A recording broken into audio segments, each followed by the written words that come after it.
যারা পার্লামেন্টে বসে নিজের আইন পাস করেছো সবগুলো মুশরিক হিসাবে কিয়ামতের ময়দানে উঠবা। আল্লাহর আইন বাদ দিয়া নিজের আইন বানাইছে। আল্লাহ বলছেন মদ হারাম, তোমরা বলেছো মদ হালাল। আল্লাহ বলেছেন সুদ হারাম, তোমরা বলেছো সুদ হালাল। আল্লাহ বলেছেন বেপরদিগি হারাম, তোমরা বলেছো না মেয়ের সাথে হাতে হাত দিয়ে বসে থাকবে। হয়েছে কিনা? কথা কন না কেন? পার্লামেন্টে যত অখাদ্য কুখাদ্য ঢুকিয়েছো আর নিজেরা আইন পাশ করেছো নিজের খুশি মতো, অথচ কোরআন সেখানে বসে কাঁদছে। আবার শুরু করে কোরআন শরীফ দিয়ে। এখন আমাদের প্রথম অধিবেশন শুরু হইবে আব্দুল কুদ্দুস কুতকুত মিয়ার তেলাওয়াত দিয়ে।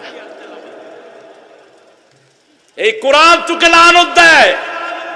তুই যখন কোরআন পড়ে কোরআনের বিরুদ্ধে আইন পাশ করস, কোরআন তখন আল্লাহর দরবারে ফরিয়াদ করে ইত্তাখাযু হাযাল কুরআনা মাহজুরা, এরা এই কোরআনকে নিক্ষিপ্ত করে দিয়েছে।